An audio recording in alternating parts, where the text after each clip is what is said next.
Hello learners, I am Sunil Kumar. Today we are going to talk about guidance and counseling. आज जो है हम लोग paper 8 जो खासकर बीएड सेम 4 का इलेक्टिव पेपर के रूप में है उस पर हम लोग चर्चा करेंगे और उसके बारे में जानेंगे कि गाइडेंस एंड काउंसलिंग के अंतर्गत गाइडेंस क्या है, काउंसलिंग क्या है और भी इसके बहुत सारे। सबसे पहले चूंकि आज हमारा फर्स्ट क्लास है इसमें, तो सबसे पहले जानेंगे कि गाइडेंस एंड काउंसलिंग क्या है, पहली बात। दूसरी चीज है कि वर्तमान समय में गाइडेंस एंड काउंसलिंग का शिक्षा में या स्कूल शिक्षा में इसका क्या उपयोग है, इसके क्या स्कोप हैं, इसकी क्या ज़रूरत है। तो बहुत सारे ऐसे फैक्टर्स हैं जो हमारे समक्ष, एक शिक्षक के समक्ष जो है कि निर्देशन एवं परामर्श जो खास करके वर्तमान स्कूल एजुकेशन प्रणाली में सबसे ज़्यादा इम्पोर्टेंट क्यों है। मैं इस पर थोड़ा सा सबसे पहले फोकस डालना चाहता हूं कि निर्देशन एवं परामर्श, that means guidance and counselling. Guidance जो होता है it is a continuous process, यह एक सतत चलने वाली प्रक्रिया है, जबकि counselling is also a part of guidance. तो निर्देशन एवं परामर्श वर्तमान शिक्षा प्रणाली में इसका इम्पोर्टेंस बहुत ही ज़्यादा बढ़ गया है। आज निश्चित रूप से भारत के हर सेक्टर्स में देखें, खास करके एजुकेशन सेक्टर्स ही नहीं, हेल्थ सेक्टर्स को देखें, बिजनेस सेक्टर्स को देखें या अन्य प्रकार के बहुत सारे हर सेक्टर्स को देखें, तो निश्चित रूप से वहाँ काउंसलर की नियुक्ति की जा रही है। तो गाइडेंस ऑन काउंसलिंग ये एक अपने आप में एक अलग डिसिप्लिन है, मीन्स अपने आप में एक अलग विषय के रूप में वर्तमान परिस्थितियों के सामने है। खास करके बीएड के करिकुलम में निर्देशन एवं परामर्श को इसलिए जो जोड़ा गया है ताकि जो भी शिक्षक हो सके वो खास करके बच्चे को लर्निंग डिसेबिलिटी एस्पेक्ट को पकड़े और खास कर पर उसके अनुसार से बच्चे का इलाज कराए। निर्देशन एवं परामर्श खास तौर पर स्कूल एजुकेशन में जो विद्यार्थी लर्निंग डिसेबिलिटी यानी डिसलेक्सिया, डिसकैल्कुलिया, डिसग्रेफिया, एलेक्सिया, ऑटिज्म, इन सारे जो लर्निंग डिसेबिलिटी से जो बच्चे खास करके गुजर रहे हैं, वैसी परिस्थिति में बच्चों को एक सही मार्गदर्शन देकर बच्चों के जो है एक सही दिशा प्रदान करने का जो श्रेय है वो निर्देशन एवं परामर्श को जाता है। वर्तमान परिस्थिति में अभी जो है खास करके स्कूल विद्यालयी शिक्षा में, चाहे वो सेकेंडरी एजुकेशन हो या हायर सेकेंडरी एजुकेशन हो, इन दो एस्पेक्ट में निर्देशन एवं परामर्श का सबसे ज़्यादा स्कोप इस क्षेत्र में है।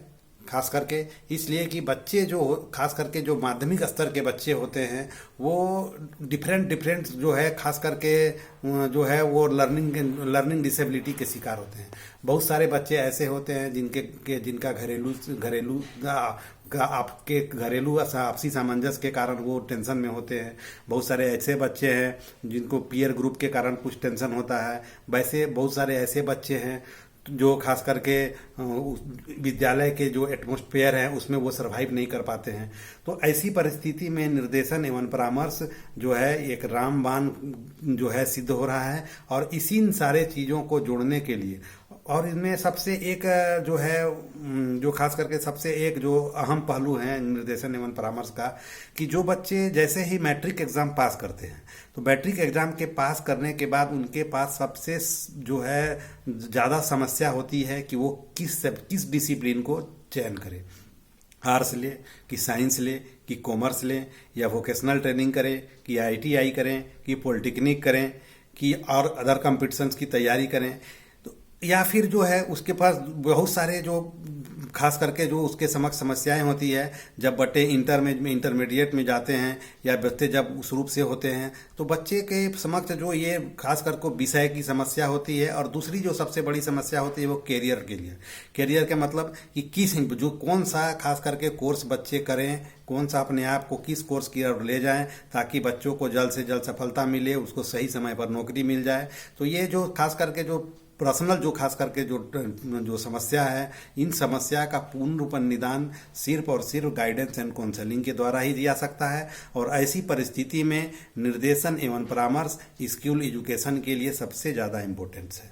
तो आज हम जो है जस्ट इंट्रोडक्शन के तौर पर जानेंगे कि हमारा जो गाइडेंस एंड काउंसलिंग के यूनिट 1 की चर्चा करेंगे, जिसमें हमको देखना है कि meaning and definition of guidance, scope of guidance, nature of guidance, principles of guidance, अर्थात निर्देशन क्या है, निर्देशन की परिभाषा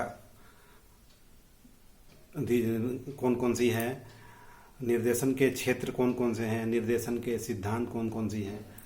तो निश्चित रूप से निर्देशन जो है ये गाइडेंस ऑन काउंसलिंग, जो खास करके निर्देशन एवं परामर्श दोनों प्रक्रिया का सबसे अहम पहलू है। तो आज हम इस पर जो है चर्चा करेंगे।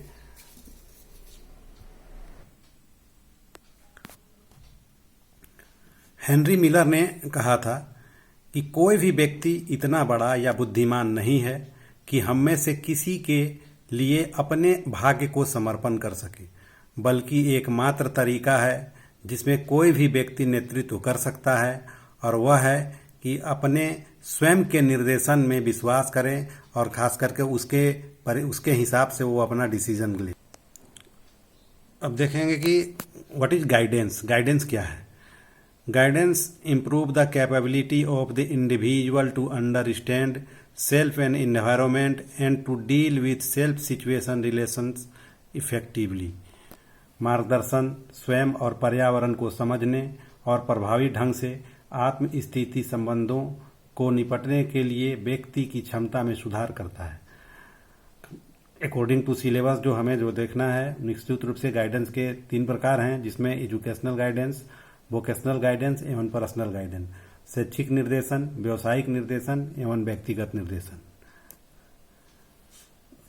गाइडेंस की परिभाषा, द डेफिनेशन ऑफ गाइडेंस।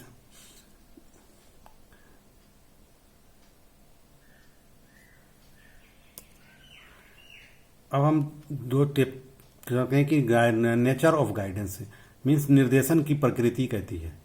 जैसा हम पूर्व में जो है बताएं कि it is a process, it is a continuous process, यह एक सतत चलने वाली प्रक्रिया है।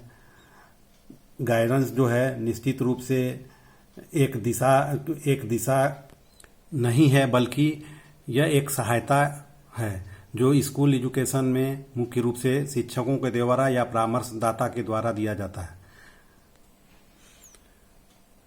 Guidance is an organized service and not an incidental activity of the school.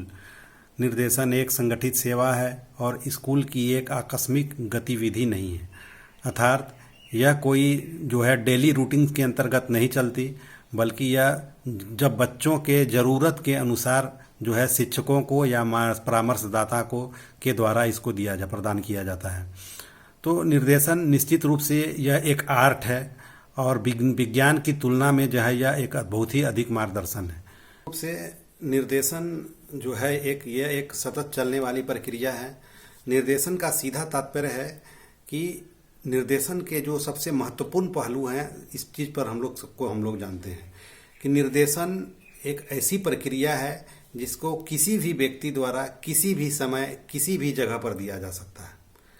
कहने का तात्पर्य है कि निर्देशन और परामर्श दोनों जो है एक का जो है महत्वपूर्ण दृष्टिकोण से इसके जो है विशेषता जो वो अलग अलग दृष्टिकोण से है।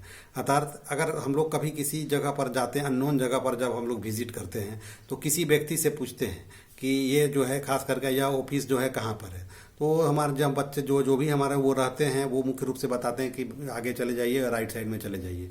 तो इसको भी एक हम निर्देशन का पार्ट कह सकते हैं। अर्थात that is a continuous process, it is a continuous process, यह एक सतत चलने वाली प्रक्रिया है और निर्देशन की आवश्यकता आपको किसी भी जगह में पड़ सकती है।